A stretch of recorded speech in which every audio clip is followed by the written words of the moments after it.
Hello, everybody. It's Dr. B and Elizabeth here, and we are ready to rock and roll with our Halloween bling. Yes, it's that time of year, and we are going to give you some spooky, fun things for your practice. So, we want to know, are you rocking and rolling in your practice, or are you stalling? So, Elizabeth, you've got a new outfit for the holiday season, and she's ready to share it with all of you. So, she's going to take a bit of a nap while we chat, and she'll be back to wish you goodbye when we're done. So you have a little seat there, girlfriend, and we are decked out.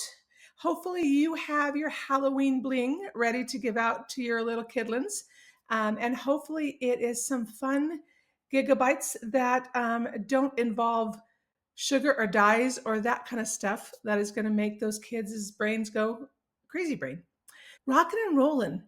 Do you know the proper stages and phases and motor movement patterns for fostering optimal rolling?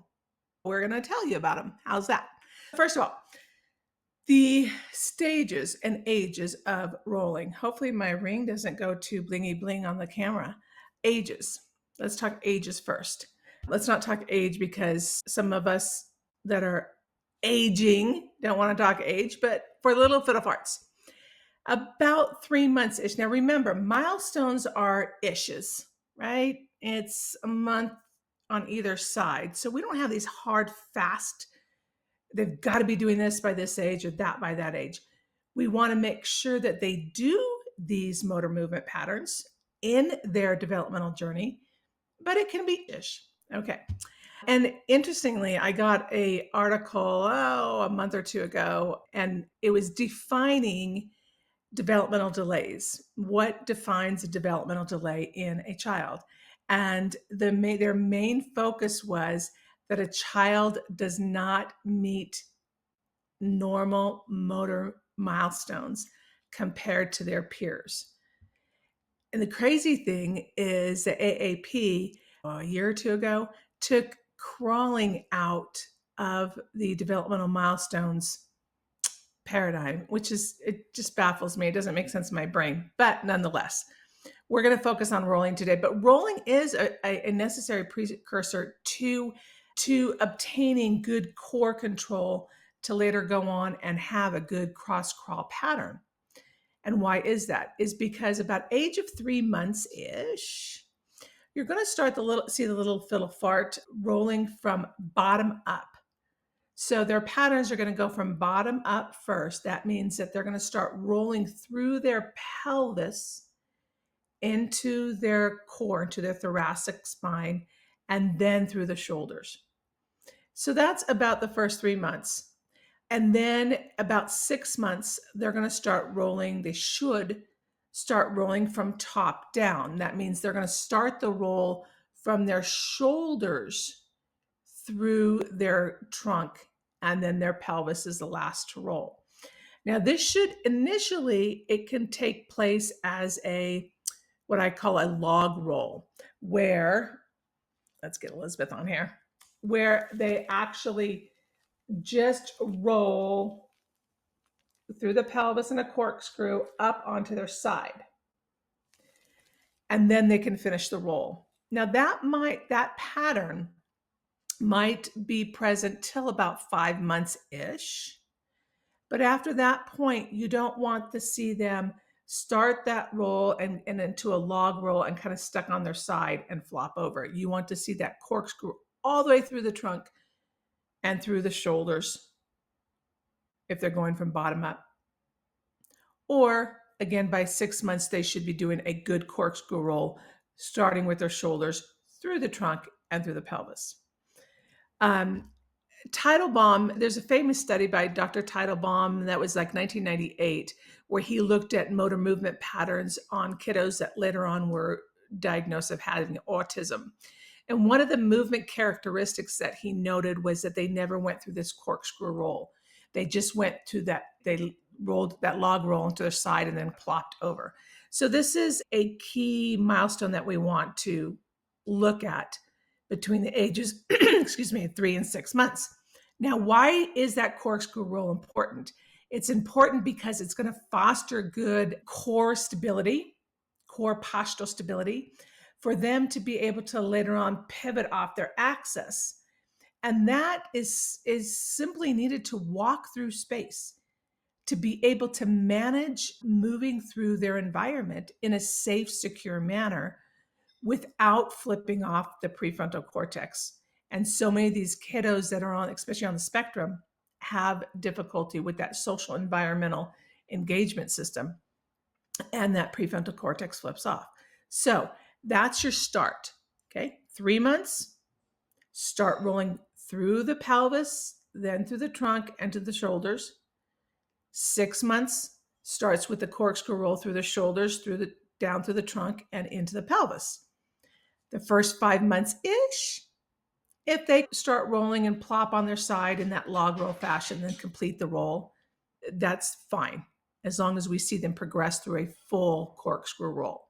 Okay, so that is your first ages and stages and your proper movement pattern that you want to see going on. Now, let's backtrack just 1 minute, because we've talked about a few episodes ago, we were talking about a lot about tummy time and how important there's different ages and stages of tummy time.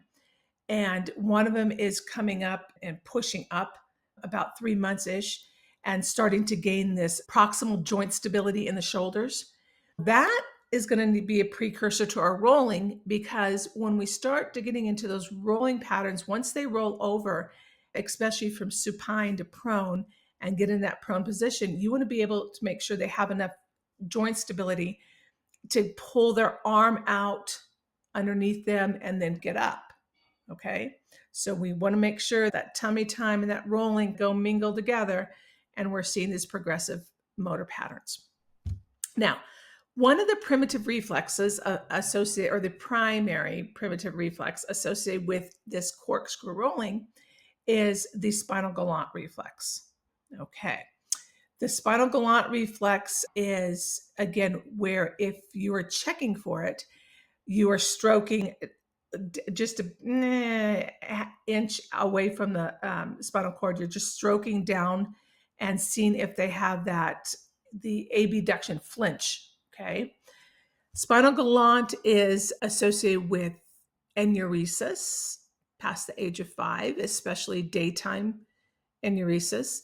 It's associated with a proprioceptive dismaturation of the proprioceptive system, of the tactile system, and of the auditory system. So these are some things that might be associated with, if they don't go through that proper rolling movement pattern, that spinal galant reflex might hang out for longer than we want it to. Of course, we go from this rolling and we get on our tummy, and then we have good proximal joint stability, hopefully, because we went through tummy time, we went through rolling. They get up on their hands and knees and start to rock back and forth. That's that progressive movement. Subluxation patterns. Pretty much the entire spine is associated with any of these developmental delays or these aberrant motor movement patterns. But specifically, what you want to make sure is that you're really keeping that T9 through L2 subluxation free. Absolutely the pelvis, right? Because if they start at 3 months from pelvis up, you want to make sure that pelvis isn't subluxated so they can get that corkscrew, that rotational movement. And the cervical spine. One of the things is, when they get a little bit older, when they're going from supine to prone, the SCMs have to engage in order for them to get their head up and get into that rotational movement. So if we have any subluxations in the cervical spine and we're not able to engage those SCMs, if you have a plagiocephaly, little fiddle fart, they might be delayed in their rolling patterns because those SCMs can't engage properly. So those are some areas that you really want to keep subluxation free and keep a keen eye on. So there are some things about your keen eye on neural movement patterns for rolling. Now, if the little fiddle fart is having trouble, and you want them to roll in both directions, right? Okay, you want them to roll left to right and right to left, supine to prone and prone to supine. If they're missing one side, This is something we really should be mindful of. We want them rolling both ways because sometimes there can be a one-sided neglect, meaning their brain isn't getting as much stimulation from the left side or the right side to know that they have a left side or right side to use. And that's really important, especially for learning attention behavior in the school age years. Some of the things you want to do is have caregivers do a lot of deep joint compression, proprioceptive input to both sides of the body. And more so, maybe 10 times on the left side if they have more of a left side neglect, and 5 times on the right. And you're simply having them go and do deep joint compression all the way up the arms and all the way down and all the way up and down the leg. And then you can even do some finger compression and distraction, okay? Just to give that proprioceptive input to the side that they're having a little bit of neglect on. The other thing is every diaper change, have them do crossovers. Have the opposite arm, opposite leg, and they're just crossing over the midline and meeting those together 10 times on each side. Again, waking up the brain, letting the brain know I have a left side, a right side, an upper body, and a lower body so that I can use these appropriately. So those are some tools that you can use to help them if they have a one-sided neglect. Okay, there you have it on our rolling ages and stages and proper rolling. Keep your eye out on these little farts if they're not doing this. What is your message to the caregivers?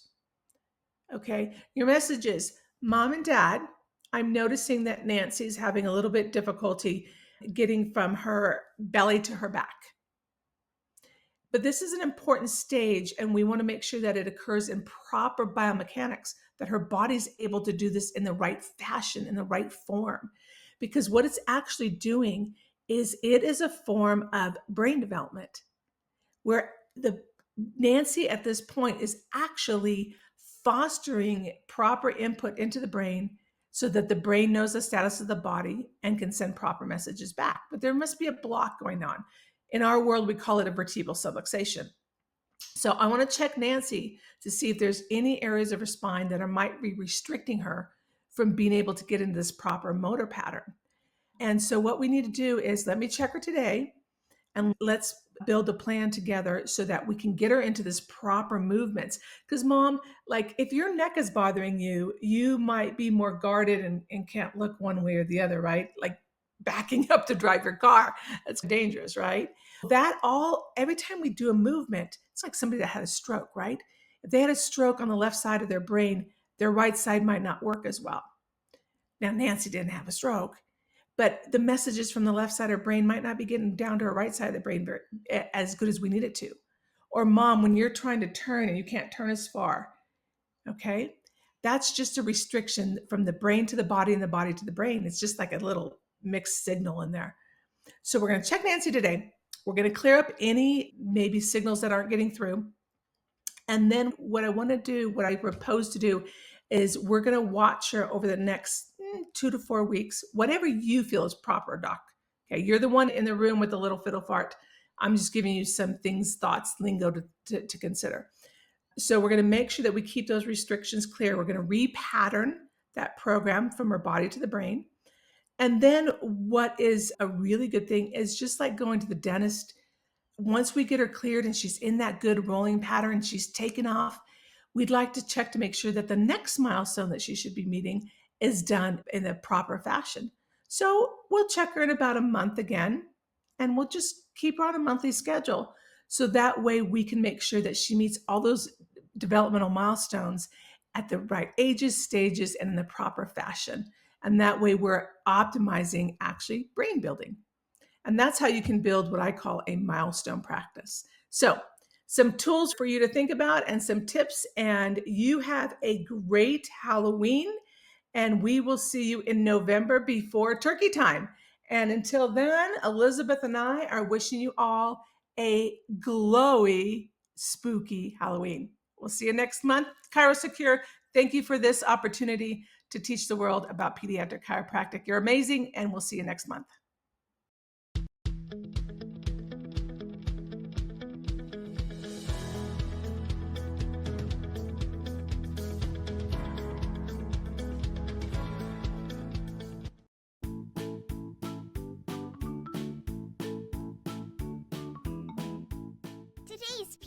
pediatrics show, Look to the Children, was brought to you by Cairo Secure.